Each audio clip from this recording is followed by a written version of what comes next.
Hello students, today I am going to teach you the second chapter of economics for class ninth, and the chapter's title is People as Resource.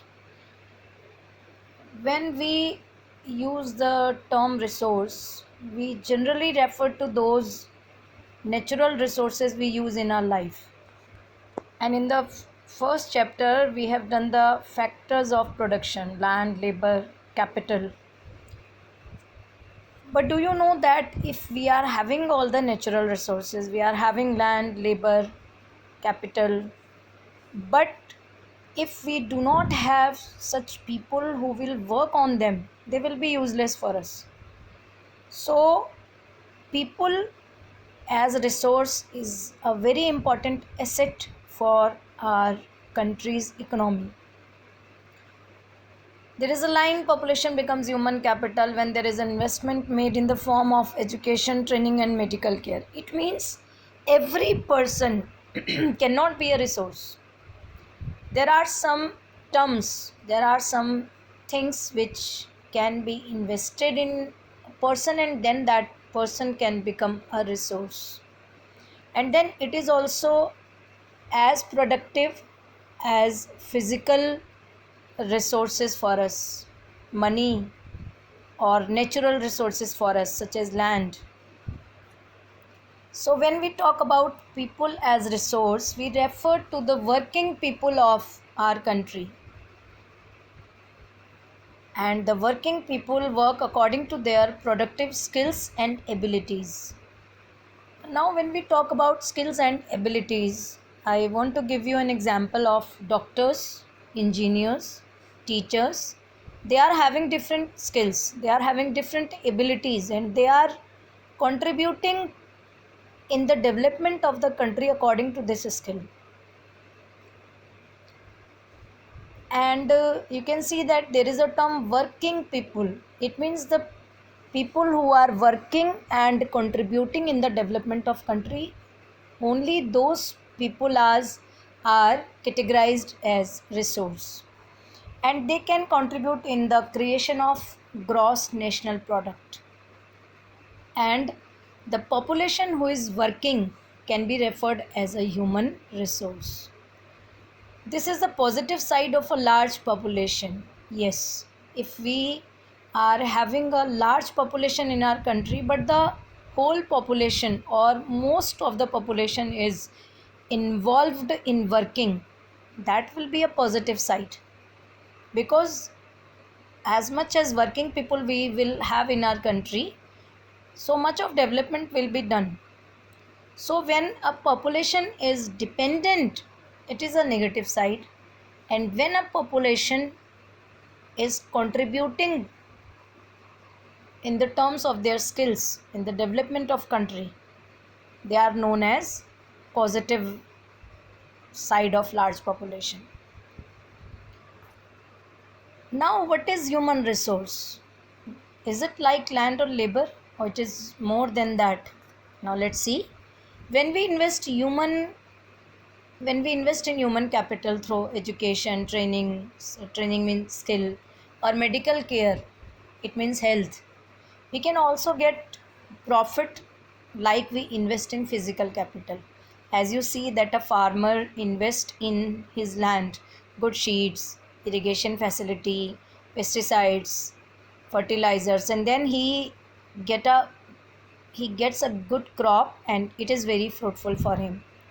Just like this, if we invest good education, good skill, good medical care in our people, they will be profitable for the development of country.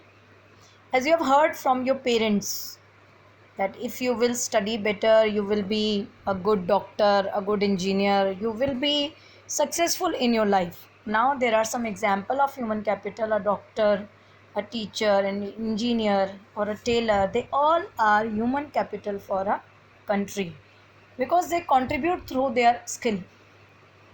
In the present scenario, you can see health workers, policemen, or the doctors are very useful.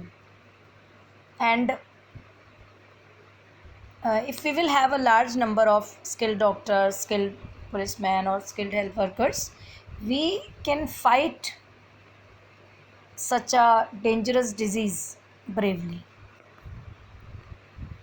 Now, when a child becomes a resource, from the very beginning, if a child is invested with education, health, he will also give us higher earnings and greater contribution to the society.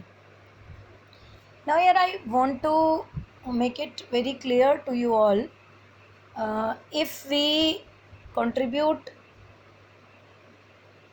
in education, if we contribute in skill, or if we contribute in health, they will, whatever they will become in their future, it will be, firstly it will be fruitful for that person individually, then it will be fruitful for the family to which he belongs, then he will be fruitful for the society through his skill, because he will be able to serve in a better way, and then he will be fruitful for the nation and for the whole globe. So you can understand the importance of human resource, and in today's time educated parents are found to invest more heavily on the education of their child. You can realize it, how much concern your parents about your studies. And apart from this, they also take care of your food, that you are taking nutritional food. They also take care of your health, and they take care of your all needs, which can make you a resource in the coming future. So investment in human resource via education, skill, or medical care can also give us high rates of return in future, just like other investments. Now I want to give you an example of Japan. Japan is a country who does not have so much of natural resources, but this country has invested in human resources. They take good care of the education of their people. They trained them in various ways, and they take great care of their health, and then they become efficient technicians, engineers, and you can see that whatever electronic items we have at our home, or we go to purchase some part of that mobile phone or TV or any other electronic item, either some part or the full item is made in Japan. So we can understand the investment in human resource. Now I want to share a story of two children with you all, Sakal and Vilas. Sakal and Vilas belong to same village, and their financial situation is also same, but even then Sakal's parents invested in his education. He got education, and then he got a training of computers, and he become a computer expert. While Vilas did not go to school, Vilas was not fit as he has a problem of arthritis. So Vilas uh, was not converted in a human resource, and after some time in the future, you can see the difference between Sakal and Vilas. As Vilas was doing as same work as he was doing in his childhood, and Vilas was serving his company. He was getting a good salary, and his lifestyle also changed. So in this way we can understand the importance of investment in human resource. Now there is another aspect from the very olden time, historical, because of historical reasons, there is a division of labor between men and women. Women generally look after domestic work, and it is said that men are for the earning. But nowadays the scene is changed, and both are contributing in the development of country. Now again the same question arises: how can we improve the quality of population? The quality of population depends upon the literacy rate, life expectancy, and skills formation. When we talk about literacy rate, we already have discussed that education is very important for the formation of human resource. Life expectancy, again, if the health status is good, the life expectancy will increase. And training given to the people, it is known as skill. Now, role of education. Education is the most important component. It contributes towards the growth of society and enhance the national income as well as per capita income. And in view of its contribution towards the growth of the society, government expenditure on education has increased a lot. And some data is given here. You can see literacy is uneven between male and female. There is a table you can see.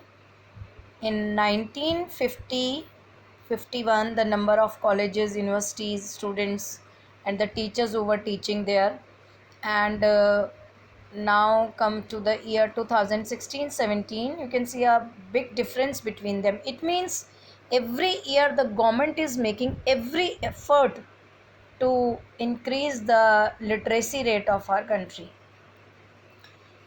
There is a graph uh, on your screen.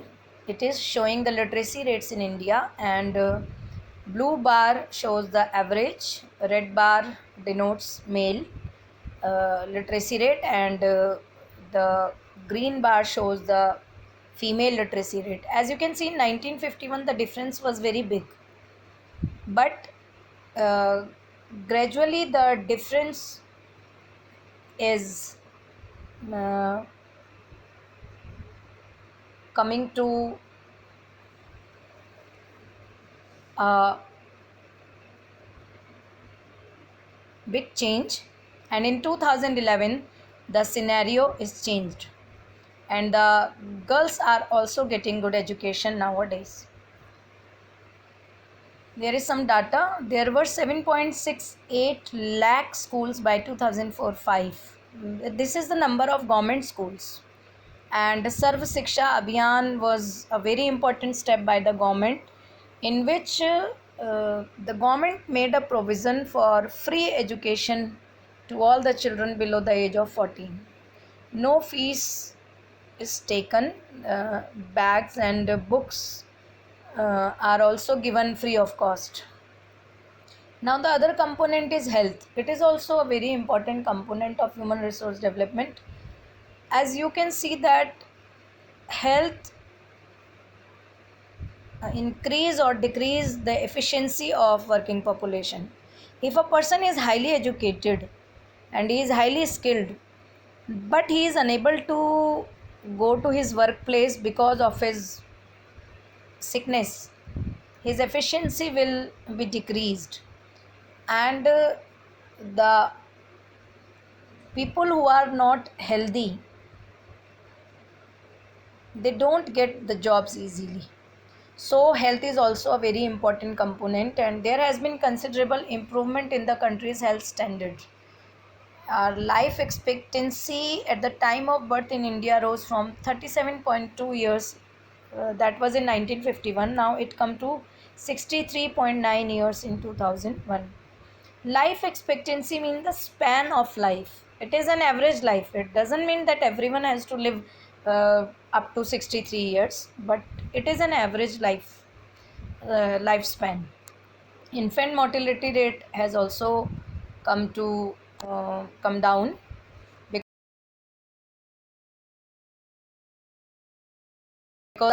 better and better day by day.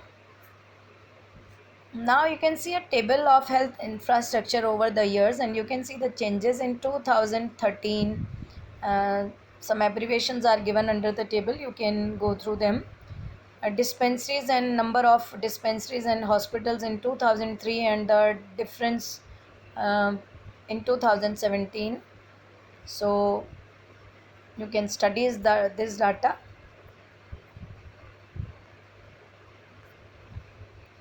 Now come to two types of activities. We have already done it in first chapter. Two types of activities are economic activities and non-economic activities. And economic activities are referred to those activities which are done to earn money. Activities of workers, farmers, shopkeepers, teachers, they all fall under this category. And economic activities are also known as market activities. Now, non-economic activities are those activities which are not done for any profit.